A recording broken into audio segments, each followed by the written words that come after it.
All right, everyone, I'd like to invite you to take your seats for our next panel, which is on social media and AI, certainly at the forefront of everyone's mind these days. We have a fantastic panel, and I'm going to turn it over to my colleague, Tony Benute, to run the session. Thanks. Tom.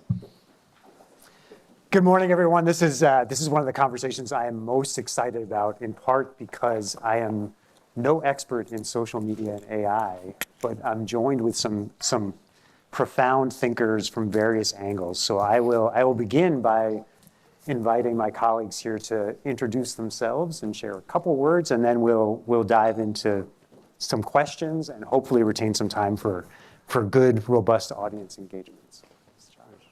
Thanks, Tony, and thanks for inviting me, Tom. Thanks not just for inviting, but for doing what you're doing here. It's important and wonderful work.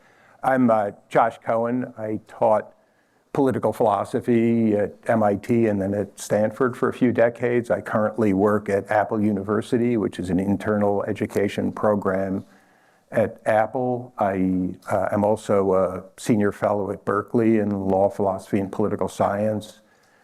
And since 1991, I've been editor of Boston Review, which, pertaining to our conversation, has been available for free online since the time that Mosaic became Netscape. 1995. Hi, everyone. My name is Brandy Collins Dexter. I'm actually a multi-generational Southsider, so my family has been right down the street since the 1900s. I am a Schuster Media and Democracy Fellow at the Harvard Shorenstein Center. Prior to that, I'm a lawyer by trade, but I spent the last decade and a half doing tech and media advocacy and knocking on the doors of companies and demanding change at Facebook and a number of other places that you tell me if that worked. And kind of had a lot of questions around some of the things that we were seeing online and with the future of tech companies, so moved over to the research side. So I've been doing research for the last several years and released a book last year called Black Skinhead, Reflections in Blackness in Our Political Future, which looks at kind of the evolution of on and offline Black political discourse. Hi, everyone. My name is Nick Feimster. I'm a professor in the computer science department here at the University of Chicago. I'm maybe the odd person out here. I'm a computer scientist. I'm a technical nerd.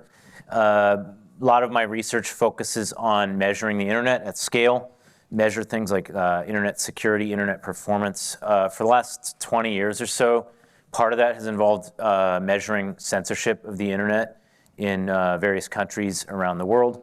Over the past half decade or so, that's increasingly turned to other topics maybe relevant to this panel, including the use of flooding information, disinformation, and how to basically detect those kind of, I'll say, attacks at scale online. And I'm pleased to actually be on this panel with our next panelist. We also work together in topics related to content moderation. Well, thank you.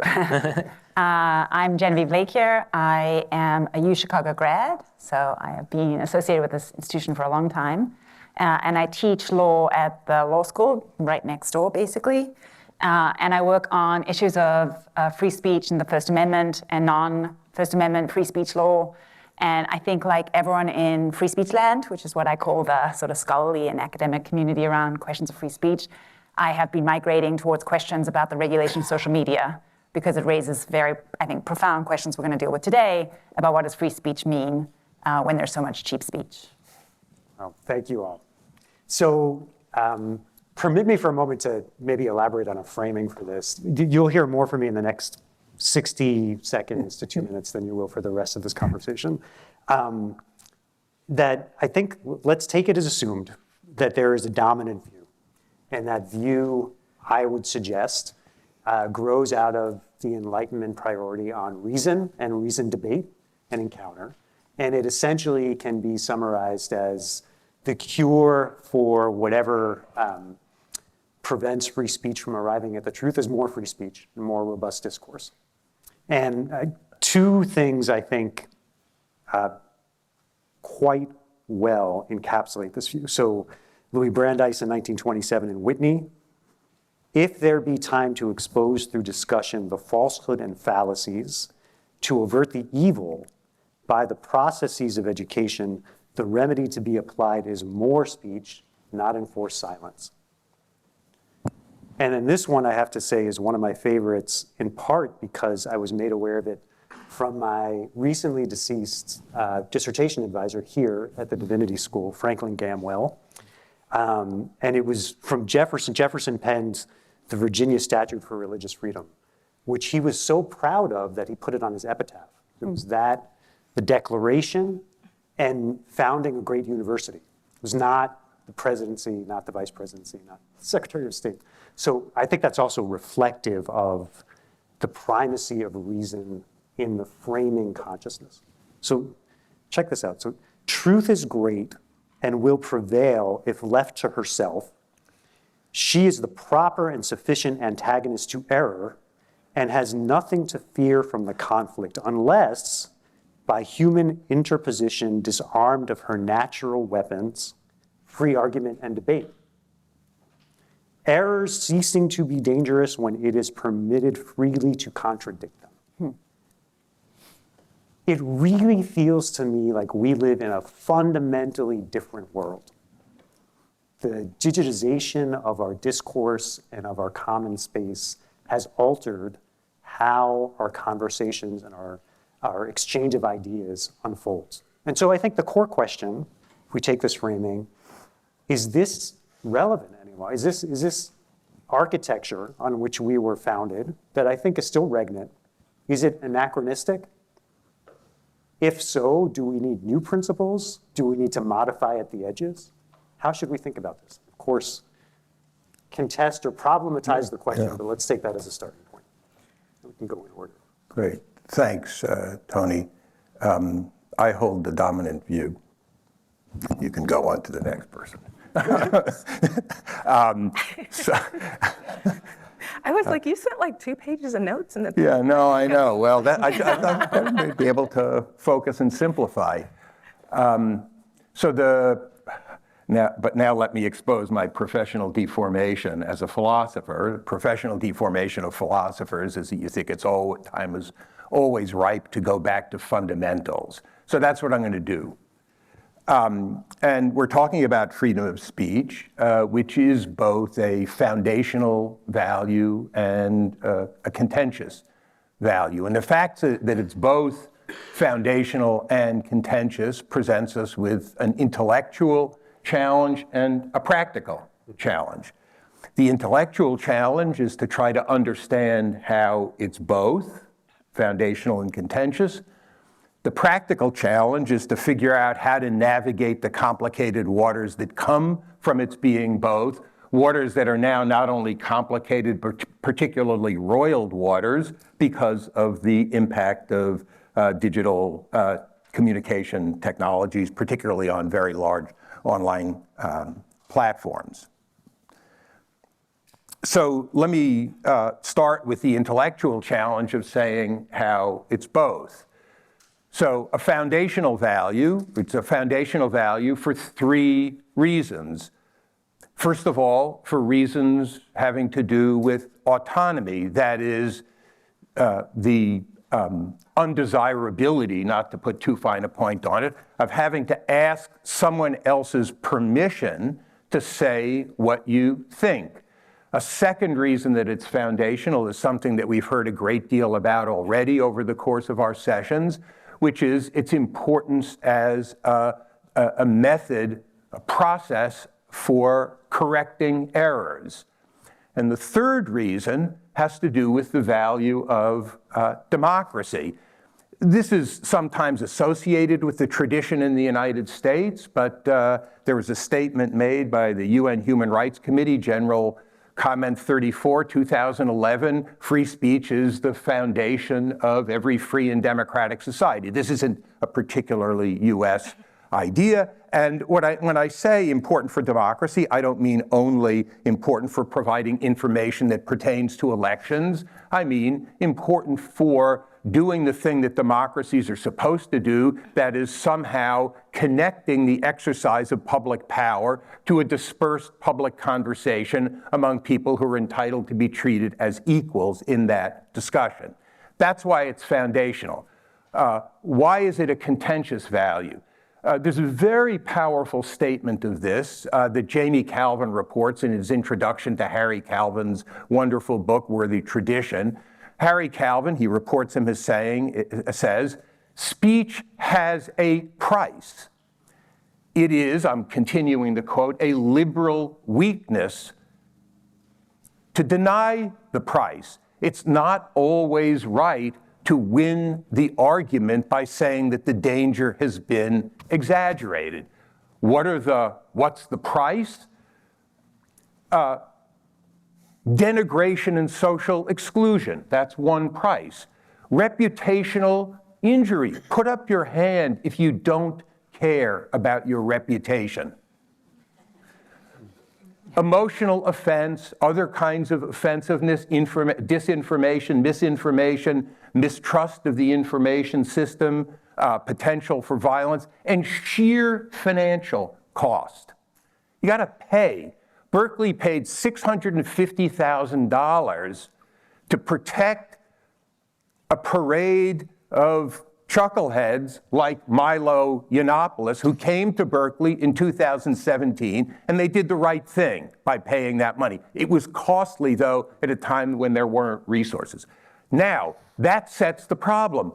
It's a foundational value, and also, for those reasons, a contentious value. Why, in the face of that set of values and counter-values, might you put a thumb, two thumbs, a heavy hand on the scale in favor of protecting speech?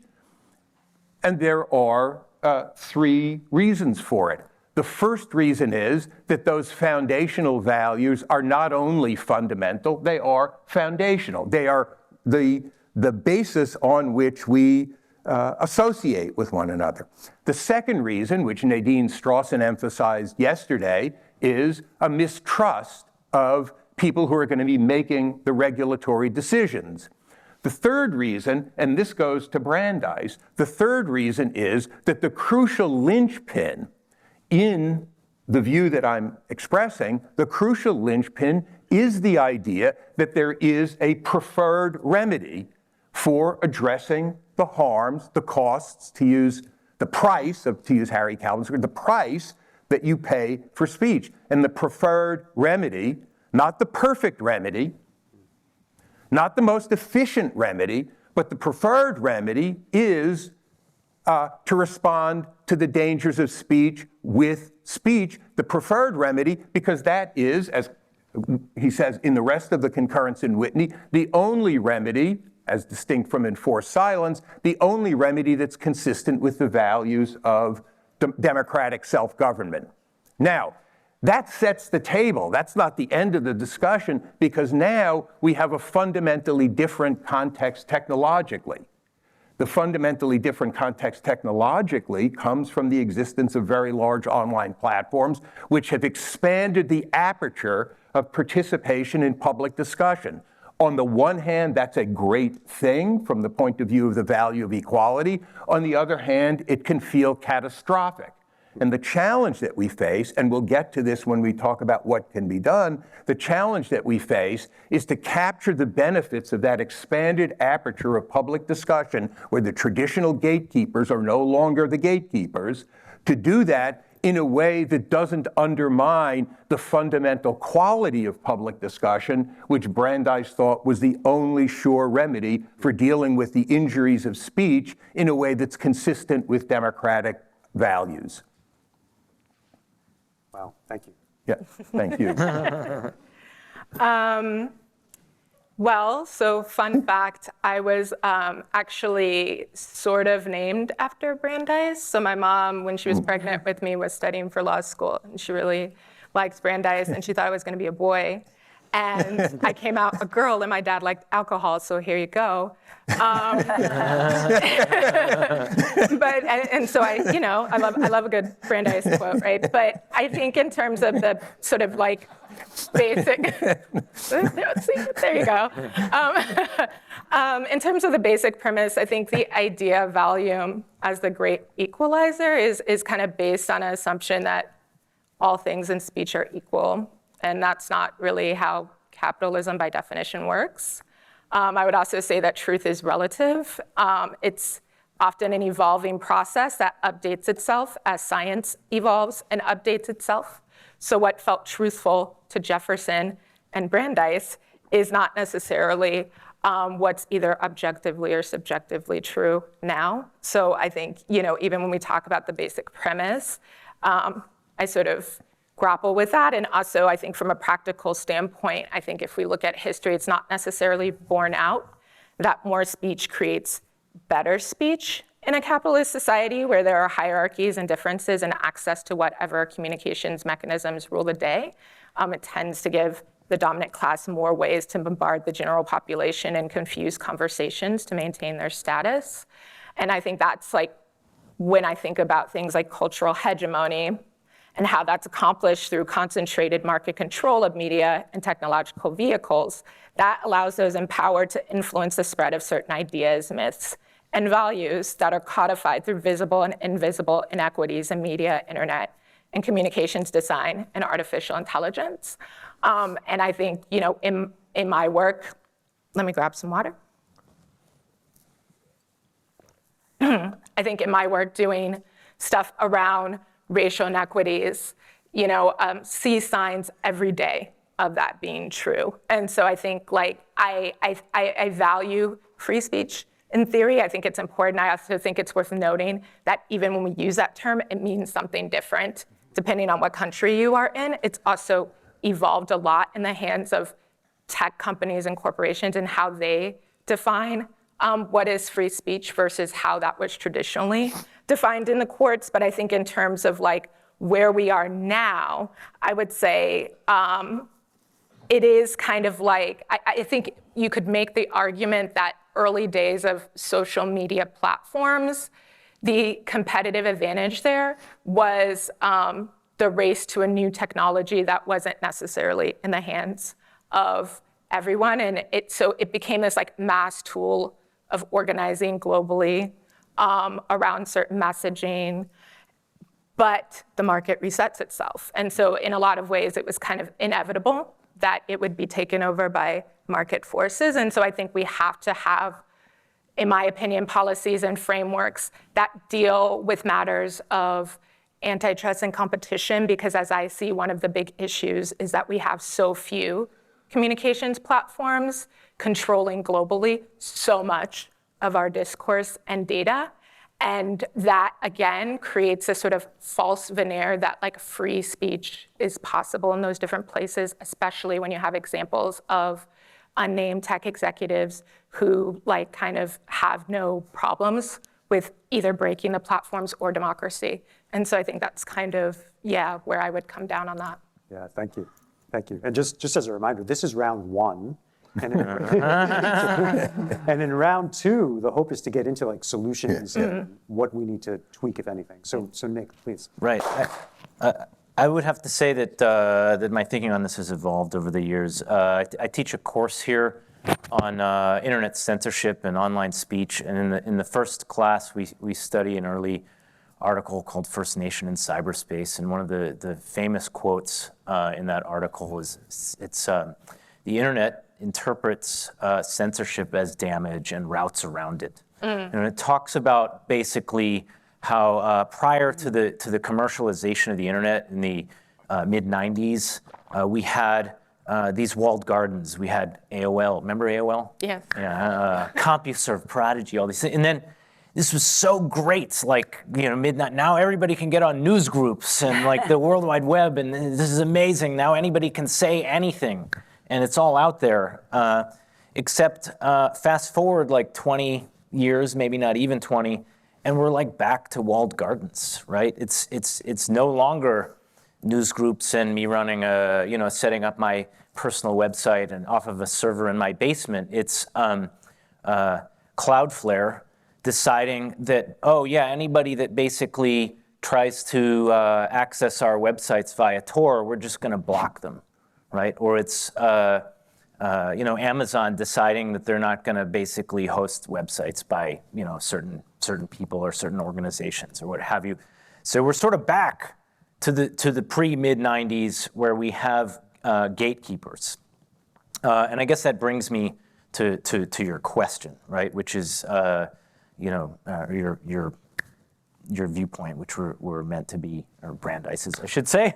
Don't want to put words in your mouth, but the solution to speech being more speech. Well, something has certainly changed over the past few decades, which is that we no longer have this idyllic town square, right? We have like private parties and dungeons, except it's worse. It's like we've got these private parties in chat groups and algorithmic amplification of news feeds and things that we see or don't see, echo chambers, et cetera. Except we've got these like private parties and dungeons where like uninvited guests can like show up, right? So an example of this would be, I think I have studied a lot censorship and information control in other countries, and China is an interesting example. They're on the cutting edge of information control always. We studied the Great Firewall back in the late 90s, early 2000s. But I don't know if anyone out there is familiar with the 50 Cent Party, right? This is basically more speech, okay? So if there's any sort of counter to like the solution to speech is more speech, I think the 50 Cent Party is a great counterpoint. In China, basically the government hires huge armies of people to post things online to distract, right, to divert discussion. Because if you block speech, right, if you restrict speech, well, that's observable. People maybe get angry. And if the goal of a government is not to control speech, but to stay in power or prevent a revolution, then curtailing speech isn't always actually the answer, right? It's actually, no, I want to basically divert your attention over here. Like stop talking about, stop paying attention to this. Let's talk about the weather instead. Let's talk about sports or what have you. Doesn't even have to be that insidious, right? So this brings me to the last point I'll make before turning it over, which is that for years, I as a scholar studying internet censorship, I sort of took this black and white view, right? Like Great Firewall, filtered, not filtered. I even started a conference called Free and Open Communication on the Internet, because free and open is the way to go, right? Now we've got the 50 Cent Party. Now it gets worse. And 5 years ago, I read Molly Roberts' book. She's a political scientist at UC San Diego. And it completely changed my view on my research and how I teach this topic. And here is, I think, what has changed, and I think where tech and the internet have really upended this quote, is that there is more information out there than any of us could ever hope to even know of its existence, let alone consume all of it. And so now you've got this funnel, right? There's the universe of all information. Then there's basically things that maybe we could find, right? Then we've got like the platforms, right? And media and other things. Then we've got algorithmic amplification, and I will also say attacks on that. And so I don't have to curtail speech if I want to control it. All I have to do is distract you or divert you or use algorithms or, thousands of people hired at very low wages to basically just divert your attention. Yeah, I didn't filter anything. This is all here still. There's plenty of speech out there. You're just not seeing it. You're just seeing this narrow view. Mission accomplished. Thank you, Nick. I guess my remarks are going to echo a little bit Nick's, but I want to take my point of privilege as a professor to deconstruct the assumptions, I think, of the question, or to challenge them, which is that I don't think that the social media requires fundamental change to our free speech principles, but that's because I think our free speech principles have never been exactly what Brandeis and Jefferson said they were. So it has never been the case that the solution to bad speech or harmful speech has been more speech. And it's never been the case, what did Jefferson say? Knowledge just, what was the knowledge? Go back to the Something about truth. truth is great. Truth crushed to earth shall rise. I mean, just- some very yeah. that. Antagonist to error. I mean, if anyone who has had a debate with an obstreperous family member at Thanksgiving knows, that's not inevitably the case whatsoever, right? And I think one of the frustrations and I think sort of profound anxieties about democratic existence today in the United States is the perception that that doesn't necessarily work, that truth does not inevitably prevail through reasoned argument, because reason requires a lot of ground rules. In order to engage in a productive debate in which you can agree, even if you end up disagreeing, but you can agree about what are the conditions of affirming knowledge. That requires a lot of preconditions of acceptance of certain presuppositions. So instead of that, that's always been a part of it, right? It is true that under liberal principles and in response to the profusion of religious minorities and in response to that, I think a new recognition of the importance of pluralism rather than the opposite.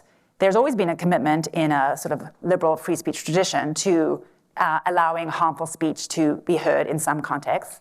But there's also been this understanding that there's going to be a lot of restricting of bad speech. It's just not necessarily the government who does the restricting, because that gets us to the intense fights over control of the state apparatus. And so our system of free expression, certainly in this country, but in all liberal democracies, has required and relied on private gatekeepers to exclude and suppress a lot of harmful speech.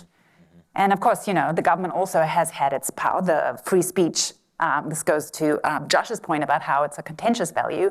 What is free speech and what is unprotected speech? What is free speech in the university context? What is free speech, which gets the protection of the Chicago principles, and what is disorderly conduct, which we call conduct, but is actually often takes the form of speech, is also a contentious and complicated one. So the reigning institutions have always had the power to restrict some kinds of harmful speech when it's beyond the pale.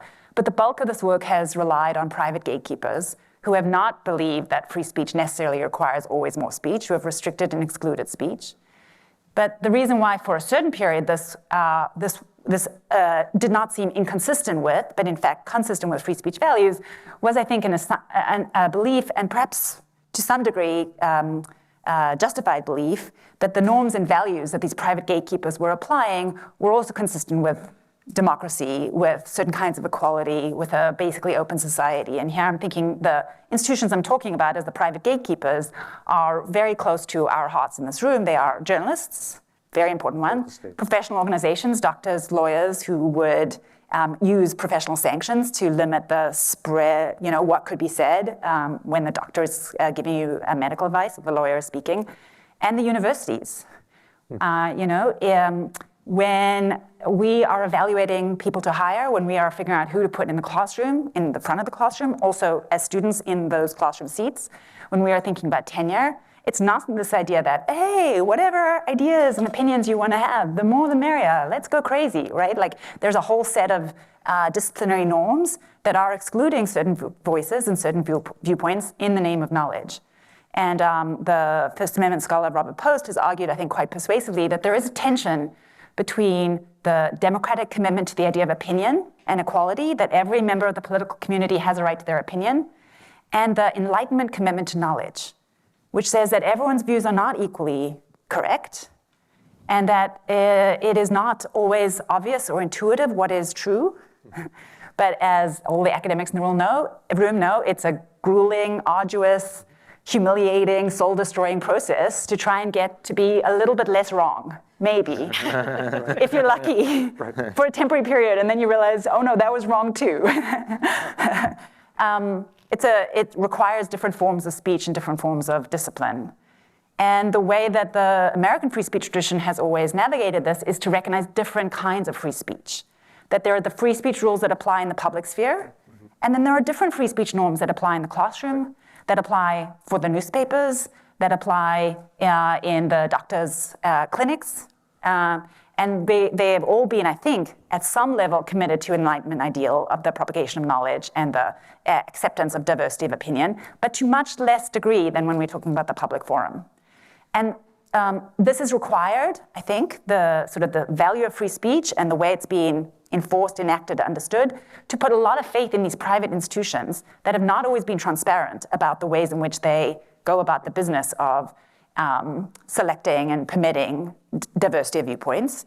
And in fact, I think looking back, have been very exclusionary, hierarchical, racist, sexist, classist in all these ways. There are problems, right? But at the same time have been committed to these values in some form or another. And so I think it's a tension, and I don't think we should rest comfortably with this tremendous grant or requirement of power to these private, often non-transparent institutions. Right. Now, the thing that social media does is I think it illuminates the problems, the tensions, and these difficulties in the way that free speech has actually been instantiated, not just the way it has been talked about, in that it makes, well, two things I think are true. So one is the new technological, the transformation, the vast democratization of the public sphere makes it harder to control and limit and restrict and impose these forms of discipline on the public sphere. And it's, as Brandon was talking about capitalism, the sort of economics of the new technological speech environment are undermining the authority of these traditional, what some people call knowledge institutions. So journalism is in crisis. There's this attack on universities we were talking about this morning. Libraries, another one of these really important spaces where the free speech norms are different. I think this is why PICO is such a difficult case, because libraries are not exactly, it's not everything goes in libraries. You want to have a lot of diversity, but there is curation. That's the role of the librarian. The power of these traditional knowledge institutions is under attack. And so there's a shift in power to new curators, the social media companies, who we don't trust, right? The politics of the last 10, 15 years have been about, one way to characterize tech policy, politics, is this huge anxiety about the power that we vested in these companies because we don't think that they are operating like journalists or like universities with this kind of enlightenment ethos. We worry that these are for-profit companies that are serving the bottom line. But these are not new problems. These are the old problems we've always had. And they raise, I think, just to be a bit optimistic and to segue into the second portion, because I see Tony wants us to get there, they raise the possibility of thinking anew about the way in which we engage in this really important work of knowledge production and of curation and of gatekeeping, which I think always has been and always will be a part of how a free speech system works. You can have a thousand flowers bloom, but for all the reasons that Nick was talking about, we have scarcity of attention, we have scarcity of access, and we have scarcity of salience. And so there have to be choices about how you're going to order, how you're going to curate, how you're going to promote, who are you going to choose. And these roles of gatekeeping and curation are incredibly important. And they are necessary too. They're consistent with, even if they're in some tension with, this basic value of pluralism and diversity and disagreement. And I think for too long we have been overly complacent about the institutions and the processes by which we go through it. And now we're having this social, society-wide freak out about curation and gatekeeping. And I think maybe it's not such a bad So thing. in a way, I think what I hear you saying, Genevieve, is we've been able to see behind the curtain and expose what was always happening. It's nothing new that there were gatekeepers and processes of curation and unequal distributions of power and problems of sexism and racism and distribution of wealth and access and costs. The digital age has pushed these pre-existing issues to the fore and given us an opportunity to contend with them. I hope so. I worry that the way in which it's been framed is it's just the tech company's fault, right? It's this deeper- evil, It's we found a villain. Yeah, But in and fact, I the also villain hear, I of think I also the- hear consistently, well, maybe with a little bit of nuance, I'll let you speak for yourself, Josh, is that there's certainly I a will, difference. thank you. There's a big difference between the articulation of an ideal and how that ideal is lived. And that's, I think we've heard that consistently through our time together from last night. It's the question of whether the ideal is worthwhile is distinct from the question of how does it actually work in practice. And the question of unequal distribution of what we take to be a public good is distinct from solutions to that. You tend not to discredit the value or the good. You tend to ask questions of more equitable distribution. So these are some of the thoughts that come to mind. I do think each of you has actually articulated a different approach to maybe addressing what ought, if anything, change.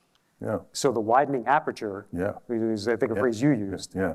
And I mean, think Nick is people saying, call look, it the aperture is wide and it's getting flooded. It's with- usually called user-generated content, and I think that's a disgusting phrase. Why? Users are usually called human beings, and the term content is used to make people who are producing crap think that they're producing art, and people who are producing art think that they shouldn't be paid for what they're doing. So there should be a ban on the phrase user-generated content. That's why I use this academic phrase, widening aperture. I mean, you know, but it's better than this disgusting, debased, homogenizing, commoditized bullshit phrase, user-generated content, which people in my neighborhood use a lot.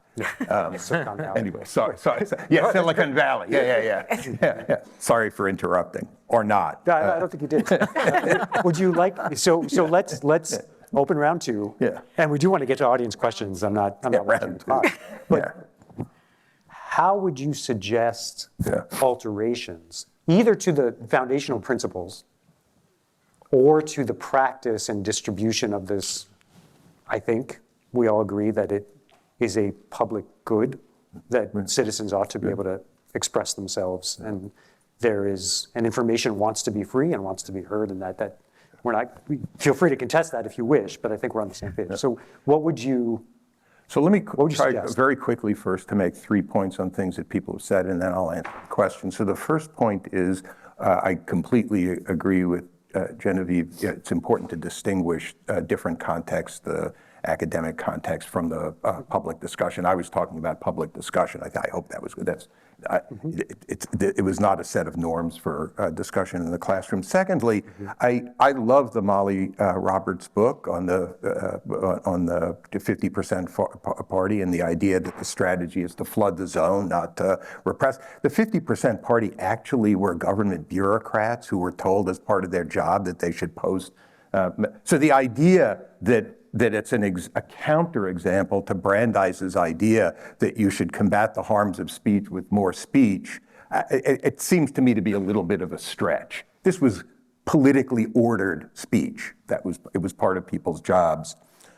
And then on gatekeepers, if people haven't read, you ought to read this really quite fantastic report, the report of the Hutchins Commission, roughly 1947.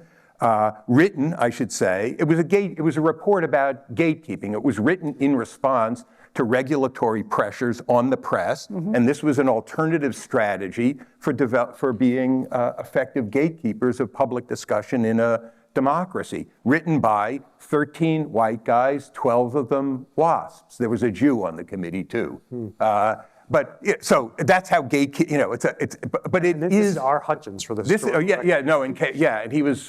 It was written when he was an old man. He was like 48 at the time, not 30 as well. But it's really fantastic. But it tells that the gatekeeping didn't happen by itself. The gatekeeping happened because there was an effort to establish a set of norms that were going to govern journalism as an alternative to public regulation. Okay, that is, so now I'm going to toss out 5 ideas. I have no idea really if they're good ideas. If Genevieve says they're not good ideas, listen to her.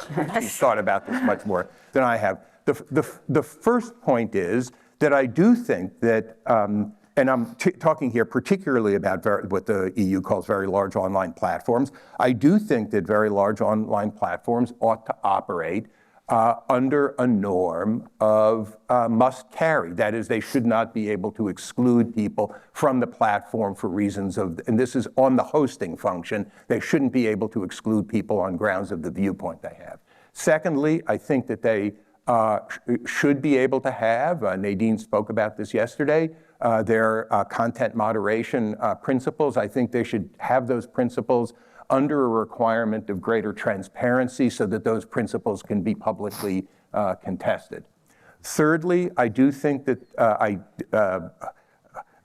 one principle in American speech law now coming out of the Alvarez case, which is that deliberate lies are protected speech, I think that ought to be modified so that deliberate lies, not false information, but deliberate lies on issues of public affairs should not be protected speech. Fourth, I think that there ought to be a modification of what's called Communication Decency Act 230, which provides platforms with immunity. I think the immunity should be conditional for platforms, conditional on their having a sufficiently strong content moderation policy and practices to be able to reliably exclude illegal content from the platform with the modification in the law that I mentioned earlier. The fifth point goes to the issue about the open aperture, and here I want to draw an historical analogy. It's a little bit of a distant analogy, but I think it's an important one. So in 1870, 50% of the American labor force worked in agriculture. You know, by 1930, it was about 20%. There's a huge transition that takes place in where people are working. People were not just displaced from agricultural jobs and told, find a job. What was distinctive in the United States was a really important public policy initiative. The public policy initiative was called mandatory high school education.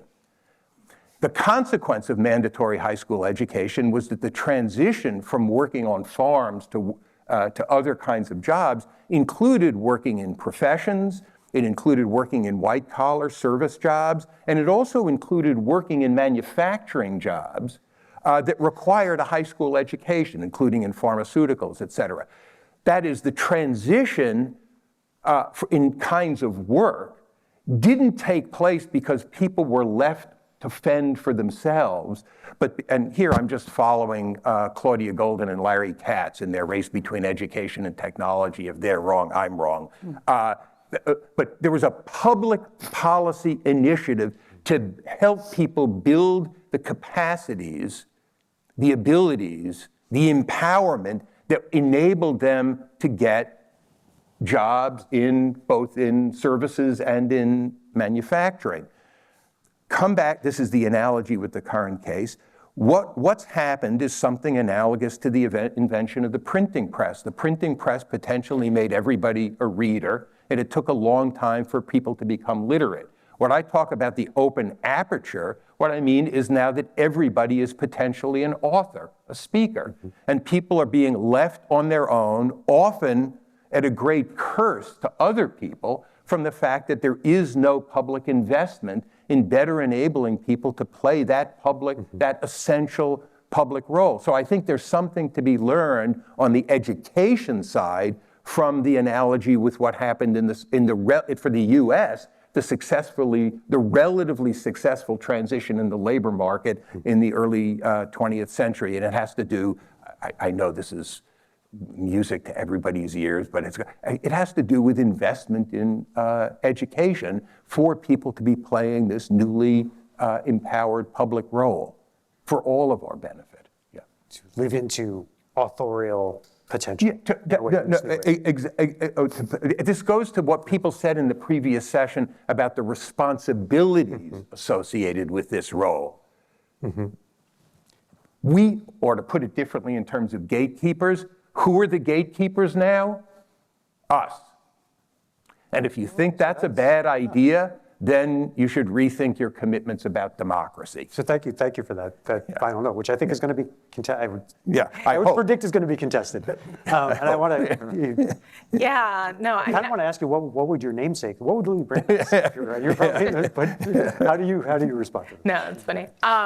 It's funny because everybody has all of these like great quotes, and I keep being like, think of a smart quote, and all I can think of is like Uncle Luke Campbell, Banned in the USA, which is totally not helpful for this conversation.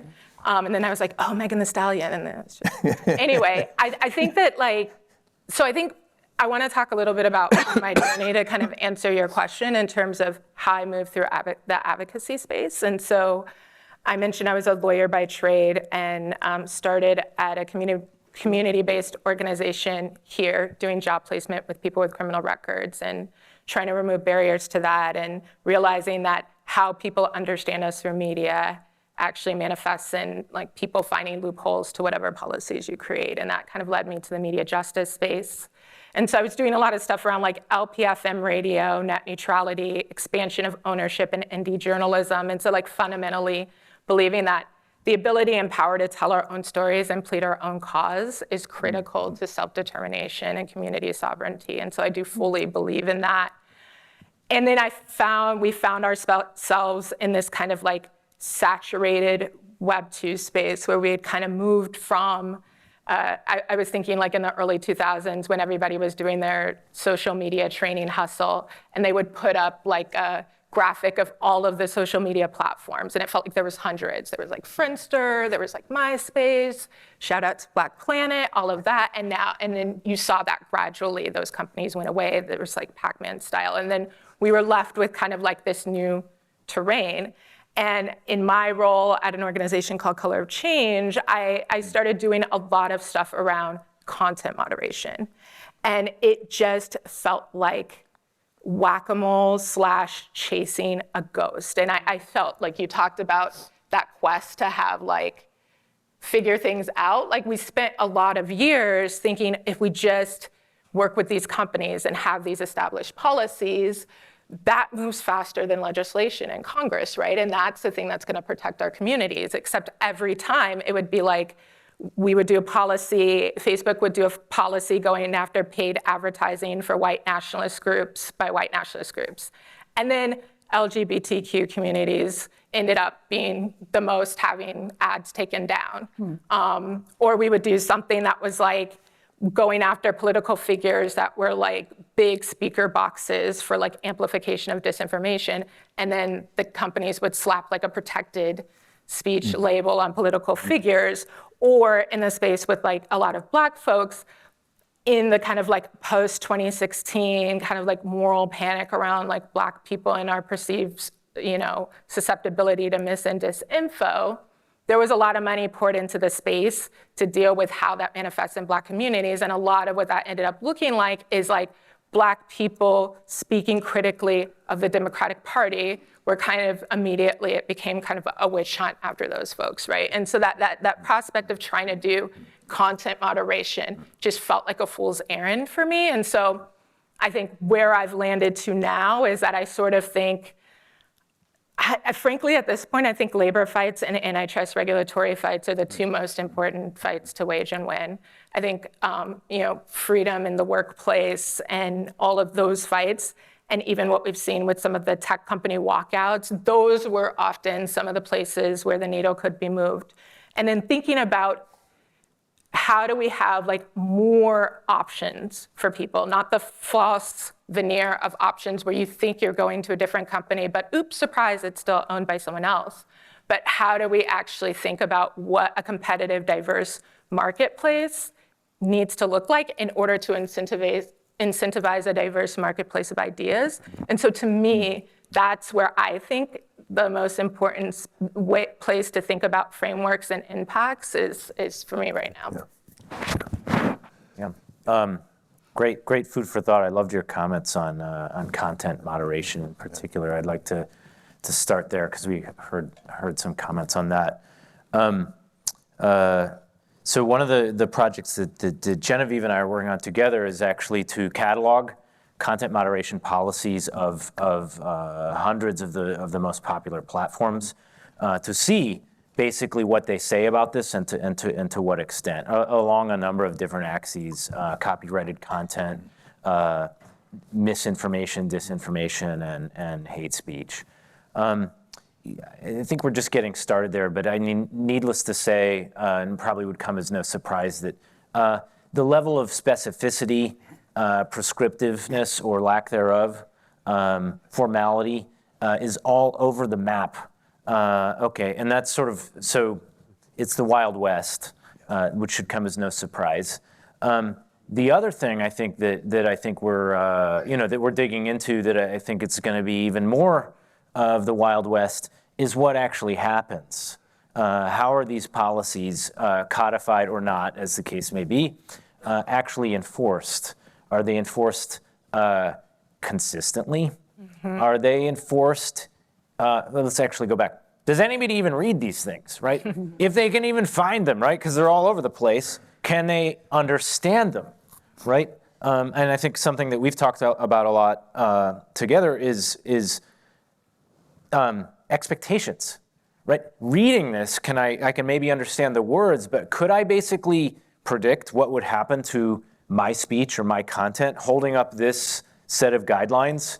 like, am I going to get moderated? And then what does moderation look like? Is it going to be removed, flagged? Am I going to be booted from the platform? It's just totally unclear when you read any of this. And I think one of the issues with that is, I think I'm going to steal your point on this, maybe, but something that I've learned from talking a lot with Genevieve is that if, as users, humans, we don't, human beings, we don't trust the platform because we can't predict what's going to go on, then there's no trustworthiness in that forum, and we've lost a lot, regardless of whether or not speech is all over the place or whether it's restricted in some way. If we don't perceive it as being restricted in some consistent, predictable way, then all bets are off, and I think that's actually, we haven't gotten anywhere. And I'll say one more thing about that, which I think, to your point about codifying the content moderation policies, all great, but I've mentioned a little bit here about outcomes, enforcement, auditing, and I will say there, I think Brandy, it sounds like you have some experience with this too. The picture from our research that we did on moderation of political ads, targeted political ads, is not rosy. With research funding, there's little. You could imagine the fun you have trying to use research funds posting political ads, and so we were limited a little bit in terms of the types of ads we could post, but we could basically look at various types of issue ads. As well as things that basically maybe shared a name with a candidate, but were not actually political. So Bush's Beans, for example, was a favorite. They got some free advertising from our project. But needless to say, the platforms were quite inconsistent at how they basically flagged or removed our advertisements. Things that were completely apolitical, were basically taken down or flagged, and then other things that were, so for example, a nice picture of a forest or what have you, and then we're basically lobbying or advertising to vote for a particular environmental initiative, totally missed. And so if they can't get it right, for such a narrow regulated space, then I think we've really got our work cut out for us as we open the aperture, as you say, to all these other types of speech. And one final thing on that, I did some work on automated content moderation in the copyright space many years ago. And something that I learned from that experience is that we can talk nice things about, the platform has this policy, and then they should basically, they should follow it or moderate it. But this picture looks very different for a large company with lots of money, resources, and maybe the data models, et cetera, that allow them at least some degree of automation in this process versus a startup, right? And so there's obviously various ways one can navigate that, but I think that gets pretty complicated pretty quickly as well. Quick response. Just a quick story. I mean, you're right. It can be an anti-competitive measure Right. go back to the That's antitrust well issue. put. But I want to just tell one story. So I worked with somebody for a while, this is maybe 3 years ago, who had 30 years experience doing stuff on writing standards for web stuff on the web. And so we worked on developing a set of standards for evaluating websites, the quality of the websites. And we wrote them out with the expectation that they were going to be handed over to graders who would then use them to provide some evaluation of the website, which was going to feed into a search return policy. And this person had 30 years experience doing this, so he knew what he was doing, unlike me. So we wrote these things out, and we thought, before we test them on the graders, what we're going to do is give them to 6 colleagues who are working on this themselves, just to see how much convergence there was in their judgments. Yep. 0. Yeah. There were great standards, and one person's 5 was another person's 1. It's what I learned from that was, first of all, that I'm incompetent, and secondly, because it's an incredibly hard thing to do, even if you're doing it with the best of intentions. Yeah. So we're going to try to open the floor in about 5 minutes or so. And I don't want to circumvent any, I'm tempted to respond to the richness that's been put on the table already, but Genevieve, please. Okay, well, I'll talk quickly.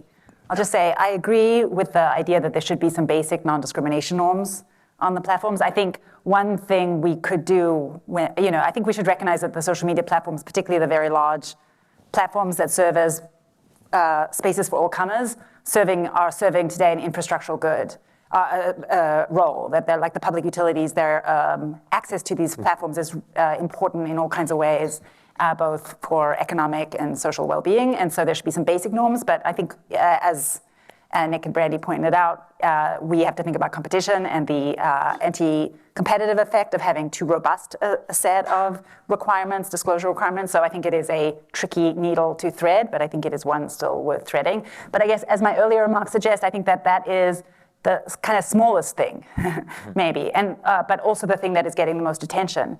And I am against social media exceptionalism. I think the problems with our information environment are problems of the information environment, of which the social media platforms are only one. And so I guess I'll say there are two major buckets of reforms that we could think about that are separate from this, which I think is important but tricky and then also minor, maybe. So one is, as my earlier remarks suggested, I think we need to think about the health and well-being of our knowledge institutions in two dimensions. One, we have to think about their survival, and second, whether they are actually serving as knowledge institutions and the exclusionary or democratic nature of the institutions. And I think the number one policy reform that we could all get behind tomorrow to improve our information environment is public funding of journalism, but not public funding of the major journalistic enterprises. One of the things the last 10 or 20 years has done is it has helped the move to the online environment has helped the New York Times and the Washington Post. It's helped the national newspapers. It's been ruinous for the local newspapers. And one of the ways to, as Brandy was saying, get local communities to be able to tell their stories or multiple stories in one community is to let 1,000 flowers bloom institutionally and have government funding really target creation of local news. But it's not just local news. I mean, public universities are under threat. We've seen attacks on tenure. We've seen a dramatic decline in public financing. The sort of material conditions for the production of knowledge are under funding for scientific experimentation, also contentious and difficult, right? This whole political economy of knowledge production is under threat, and I think that's not a thing we should forget. But at the same time also, we know that there have been problems with who has control of the knowledge institutions. I would say law and medicine, the professions, have been cartels for a long time, and this is not okay. So so that's one direction. And then another direction of reform is to think about the regulatory structures that have long governed the media landscape that have been systematically dismantled since the 1980s. Ownership controls, ownership restrictions that have fundamentally transformed. So even when we're talking about local news and local news broadcasters, for whatever reason, the threat to local journalism has been primarily the print press.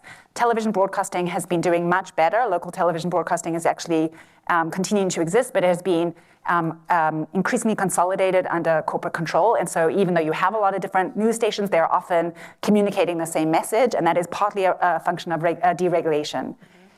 People talk a lot about the fairness doctrine. I think the fairness doctrine is like the tiniest little blip. It's the least important transformation or whatever. It's important, but relatively unimportant compared to the lifting of ownership controls and this turn away from this idea that we can have structural regulation instead of content regulation of the media environment in order to allow diversity. I worry that we are forgetting that whole pre-story in thinking just about the social media companies. Now, it could be part of thinking about concentration and competition in the platforms because they are part of the same, I think, pernicious tendency to have consolidation of control over the largest and most important speech forums in the country and in the world, but they're only part of the story. Yeah, and I hear, Brandy, your comments about labor struggles currently and antitrust struggles, I think certainly resonate. I'm putting that under the regulatory landscape that you're pointing to. There's one thing we haven't directly touched on yet, and I think this is primarily for Brandy and Nick, but I'd open it up, of course. And one, going back to this user-generated terminology and human authorial agency. It seems to be like the alternative. You got to have more syllables, but that's but bad. here's the thing. It's like the user is not always human, right? So that's like we haven't talked about fake like machine bots and the frontiers of AI and what's it's doing for, you mentioned content moderation, but the user, I mean, when the user is a fellow human being, of course they deserve that dignity and better It should language. be but called a user, but That's yeah, yeah, not yeah. what's happening, especially in a growing way. And I think, Nick, you're, from what I understand, your work has been most resonant with these comments, right? That's right. In fact, I wanted to pass the baton, but that was another reaction I had to Josh's earlier comments about the must carry. Was yeah, but what do you do when the users are not human? Sometimes the moniker Or you deserve. and there's a spectrum there as well, right? I mean, the 50 Cent Party, you know, those are humans, but they're basically bots. They happen to have heartbeats, okay? You know, but they're basically bots. And so, Driven ideologically by, well, they're basically To they're flood the puppets, zone. essentially, right? They're basically paid to post content. And if we think that's limited to China, I think we got another thing coming, right? I mean, that's totally all over this country as well as elsewhere. so I think, Go ahead, good. please. yeah, I definitely want to surface some questions. I think the other thing that was really fascinating that I'll just say before we turn it to the floor is the emphasis on content moderation. Yeah. I think turns to, thus far, private companies regulating their content. Yeah. Which is very different. So there's an analogy here with any kind of rolling back of civic liberties in the public sphere that a government entity might do. So Nadine Strawson yesterday made the point that when you try to restrict in the public sphere through a government intervention speech, those that are most marginalized end up paying the price, even though that's not the intent. And I think your comments on your experiences with content moderation were symmetrical to that, but tied to the private sphere, right? I mean, would you agree with that? Or? Yeah, definitely. So that's, I mean, there's it's like we tried to be on two lanes at once. So you don't ever, or I guess from an advocacy standpoint, it's not great to just over rely on government or corporations. Like we tried to be everywhere. But I think our initial thinking was like, it felt so bad and overwhelming at a certain period of time. And we were fielding emails and calls from, like, I'll tell you what first got me into this was like, I think it was like 2014 or something like that. There were people organizing. It was shortly after the first round of BLM. And there were people organizing in Atlanta. And there was like a white nationalist group on Facebook that basically doxed the organizers there. And people were showing up to people's homes with guns. And so we were kind of like, we were trying to get those groups taken down, but they weren't violating community standards according to them in the US, even though they were doing stuff around this in Germany because their laws are different. But like, so it felt urgent to try to move the companies. And I think somebody actually reminded me the other day, even when we think about like kind of regulation around AI, it's like because of the way Silicon Valley and life and information moves, we think we have to like have a fix right now. But what we found is like the immediate fix that we've gone to has not often turned out to be the right one. And in absence of like, again, shoring up, like the FCC does not feel often like they have any table stakes in what's happening in tech companies. It like double down on that. But like, yeah, it's kind of like, how do you hold both? Because the companies are moving in ways that stand to like destabilize countries and democracies. Like we've already seen that, but yeah. I wanted we'll to see open it if up I after could. this I wanted to just hear more from people about the antitrust issue, because I mean, you know, Brandeis was famous for two things. One is freedom of speech. The other is antitrust, and the idea that antitrust isn't just about prices and consumer welfare. It's about opportunity and it's about democracy. And I strongly identify with that line of thinking. And then when I apply it to this domain, and I'm really very much of two minds about that. On the one hand, I think, yeah, the problem comes from the fact that you have dominant, the very large online platforms. The other thing is that when I imagine what the speech environment would look like in a situation in which antitrust rules were very vigorously enforced, and you had a proliferation of settings in which people were, getting together to pump each other up. It's not obvious. I mean, when I say it's not obvious, that's not a way of saying I know the answer, but you've all thought about this a lot. I wonder if you could say, when you think about that, like, yeah, antitrust, really great. But what's the speech environment exactly going to look like in a world in which there are 12 truth socials and, I'm a member of all these things, and they're all disgusting. So I'm of two minds. What And I mean, I feel like it's funny because we were like, oh, we're going to leave a half an hour for questions, and now it's 10 minutes for questions. But I will say that I think one example you could sort of look back was, where we saw a lot of like antitrust stuff coming into play was kind of like post-World War II and looking at the role of like kind of cartels in Nazi Germany and in like what happened there. And then a lot of antitrust and regulation and stuff happening over here. And what you had was, what's present is present. You can't go back. But I mean, you did have more robust sort of like press. You had, at one point, there was like 150 black newspapers in Illinois alone. You had, a lot of differences. Now they're harder to research and it's maybe harder to gauge like regulation. But I do think that generally when you have these like multiple systems of discourse and you look at that through political history and organizing, that was kind of in some ways a strong example of what could happen when we actually think about antitrust. Great, super helpful, thanks. Yeah. Thank you. I think I wanted to go back. Genevieve had made a nice comment earlier about like, okay, it's these tech companies that we've been talking about, it's convenient to villainize them. But, we've been focused in this panel on like one layer. If you're going to villainize those companies, you might as well just like blow up the internet and forget about it. You go back to stone tablets because this problem exists at like every layer of the internet infrastructure. I started to get kind of interested in this. I mentioned the example like back in 2015 when Cloudflare decided they were going to basically block access to websites from anyone, coming from the Tor network and an anonymous VPN. So that's on one side of the spectrum. And then I think earlier or later that same year, they also decided like they were finished with the Daily Stormer. So they just shut that down. So I was like, okay, well, that's kind of interesting. Like we've got this private company just deciding like who gets to see stuff and who gets to say stuff. Well, let's kind of like look at how pervasive that is. And looking at the audience, I imagine some of you remember the days when we like fired up an Apache web server and like we had the server in our basement. Like, yeah, how many people run a website like that now? No, it's like, well, I go to Amazon and I basically like click my EC2 instance and then 5 minutes later I got a website. Or, I call up Cloudflare and they host it. So we've been studying this phenomenon called internet consolidation. Okay, and at the layer below the Facebooks and the Twitter, et cetera, something like 80% of the top 100,000 most popular websites are hosted on 5 platforms. And then if you look at like the top 2, like Google and Amazon, it's like 70%. Okay, so now basically you got, forget about Facebook and Twitter and whatever, X or whatever they're called, what you think about those guys.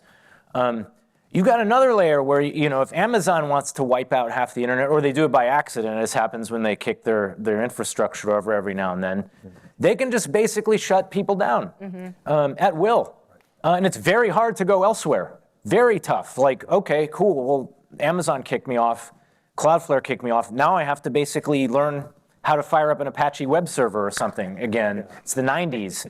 And this happens at every layer. I started to look at like, you want a domain name. I want, Feimster.com or whatever. Well, okay, there's like 3 or 4 companies that will basically make that easy for you. And so if they're unhappy with you, they can decide, okay, no more Feimster. Okay, and you basically look at like every aspect of the internet infrastructure, and this consolidation has occurred. It's not just social media.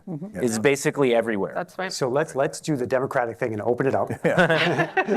You've got There are folks with mics, and I'll call on folks. Gentlemen up front, please. Thank you. Thank you. A human law, pervasive human law is the law of unintended consequences, which means every time you figure out a way to stop speech you don't like or to promote speech you do like, somebody else will figure out how to use those same tools in exactly the opposite way. I wonder what influence that has on your thinking. And a correlated question, it seems to me, I'm stimulated by Genevieve. Genevieve? Genevieve's reference to public utilities. Does it help to think in terms of whether we're talking about social media or the underlying platforms, to think of them in terms of common carriers, or to think of them in terms of publishers with a right and a responsibility as private actors to curate, to edit, and so forth. Does that notion of the distinction between a common carrier and its duties respective to my rights and duties, or its role as a publisher respective to my right to speak or be heard, make sense? Yeah. Can I take it back? Okay, well, two thoughts. One, law of unintended consequences is a real law, and it's what keeps the project of regulatory change and the profession of law alive. So on the one hand, it's just part of the democratic, it's a dynamic system. We deal with the problems. But I think the project should always be to open up to democratize as an ongoing and forward project, but that's the aim. In terms of the analogy, so I guess I'll say two things. So one is, I think thinking about the social media platforms and access to the internet as an infrastructural good is important and valuable because it helps us understand the role it's playing in people's lives and helps us think that, maybe regulation is permissible here. This isn't a space outside of society or state control. This is an important part of the kind of public goods we want to be regulating. I do worry about relying on old analogies for new social spaces. And so I worry even about the public utility frame because one of the pernicious features, I think, of public utility law in this country, at least not always, but traditionally, is that along with the burden of having to be non-discriminatory, which was one of the duties held to a public utility, whether it's a railroad, a telegraph company, a telephone company, or FedEx, so you have to non-discriminate in order to allow the free flow of commerce and ideas through the public. But also there were monopoly rights often afforded. And I would not want us to go in that direction either as a matter of formal law or effectively to have a regulatory regime that imposes such arduous duties that essentially the only player in the business is Facebook and Amazon. I don't think but we can think about, so that's the problem with the public utility model. And that's also the problem with the common carrier model as well. I think the amazing thing, the generative thing, the interesting thing, and also the problematic thing about the social media platforms is that they're not common carriers in that the feature of a common carrier is first come, first serve. So when you make a telephone call or when you ask for a seat on a railroad, if there's a space available, you're slotted into that space in the queue. There's not curation. Publishers, meanwhile, curate all the way top and down, but they're associated with the speech that they carry. It's all sort of their product. Social media platforms are in between. There's important curation, but there's not the same kind of association and control. And so there's something between, I think, a common carrier and what we think of as the publisher. And I think the legal challenge is to develop a new category. I meant to identify myself with at least one aspect of the common carrier idea when I said that there ought to be a must-carry obligation, specifically on very large online platforms. If there are other aspects of the common carrier category that are disannounced, that's fine with me. I wasn't taking a doctrinal legal position, but just saying that given the functioning of the very large online platforms and focused on them, that they ought to be subject to a requirement in their hosting function of being required to carry. And just one last thought, the law of unintended consequences, I assure you, plays a very large role in my thinking. Good. Yeah. Questions on both sides, several questions. But the folks up here in the black shirt, and then behind the camera. In terms of achieving a greater level of free speech, whether or not advertiser-based funding or subscription-based funding is better for these larger social media platforms, and also what effect the transition of media from kind of geographically bounded publications like the Des Moines Register, for example, to nationally ideologically bound outlets kind of like Truth Social. Yeah. Great. Two great questions. On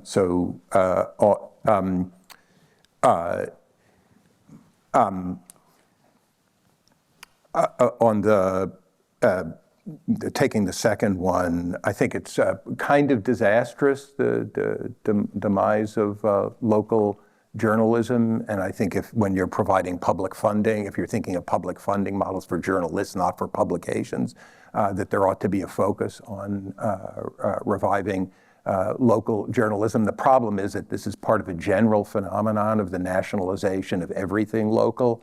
in the United States, political parties, elections, and that I think we see that doesn't have very good implications. The first question again was advertise. Yes. So I think, so for years, people have said, the smart kids on the block have said, the problem with platforms is that they have an advertising-based business model. Right? And that invited an interesting question. Do you really think they would do better if they had a subscription-based business model? Because if the reason that the advertising-based business model is so bad is because what it does is require you to try to, as much as possible, to keep people on platform so that they see a bunch of advertising, even with a click-through rate, 0.001% or whatever it is, you can make a bunch of money. Then there should have been a lot of enthusiasm for moving to a subscription model. I mean, Netflix doesn't really give a shit whether you watch or not, so long as you keep subscribing. So I think it would be an interesting experiment, although difficult because of the history of providing the good for free. I think it would be an interesting experiment to run to see what happens if a platform ran on a subscription model. I'll just observe that when Elon Musk started saying, I'll charge you $8, I paid the $8. Other people said, fuck you, Elon Musk. I don't want to pay money to you, asshole. And these were the very same people who had been saying all along that the subscription-based model was really the problem. I think that the advertising model was really the problem. Literally creates tiers, financial tiers in speech. Well, it absolutely does. It absolutely does. But I think I think you could run a very, very handsome earning platform using an advertising model without going in for the strategies of maximizing time on platform and targeted advertising that some platforms would run. But I think it would be an interesting experiment to see what happens if some platform moved to a subscription model. I'm getting the strong signal that our time has run away from us, and the conversation certainly was engaging and could continue for several hours. So thank you very much, and thanks for being with us.